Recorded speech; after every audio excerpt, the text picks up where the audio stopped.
તો મુશળધાર વરસાદથી ડાંગમાં પણ સ્થિતિ વિકટ બની છે। સતત વરસાદ વરસી રહ્યો છે ડાંગમાં। ડાંગ જિલ્લાની 4 મુખ્ય નદીઓએ રૌદ્ર સ્વરૂપ ધારણ કર્યું છે। ડાંગમાં સતત વરસાદને કારણે સ્થાનિક નદીઓ ઉફાન પર છે। અનેક કોઝવે ઉપર પણ પાણી ફરી વળ્યા છે। જળબંબાકારની સ્થિતિ ડાંગમાં જોવા મળી રહી છે। આ દ્રશ્યો આપ જોઈ શકો છો કઈ રીતે અહીં કોઝવે ઉપર થઈ અને પાણી વહી રહ્યું છે। ડાંગમાં સતત વરસાદ વરસી રહ્યો છે। ભારે વરસાદને કારણે અહીંની સ્થાનિક નદીઓ જે છે તે બે કાંઠે થઈ છે। કોઝવે ઉપરથી પાણી વહેતા જોઈ શકાય છે। ડાંગમાં ભારે વરસાદ વરસ્યો અને ડાંગ જિલ્લાની નદીઓમાં પાણીની ભરપૂર આવક થઈ છે।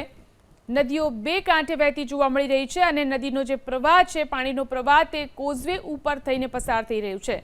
અને જોઈ શકો છો જે અહીંના લોકો છે પોતાનો જીવ જોખમમાં મૂકીને આ રીતે કોઝવે ઉપરથી પસાર થતા જોઈ શકાય છે। પાણીનો પ્રચંડ પ્રવાહ અહીંથી વહી રહ્યો છે અને સ્થાનિકો આ રીતે અહીંથી જીવના જોખમે પસાર થઈ રહ્યા છે। તો ડાંગમાં જે રીતે ભારે વરસાદ થયો છે, સ્થાનિક નદીઓની આ સ્થિતિ છે।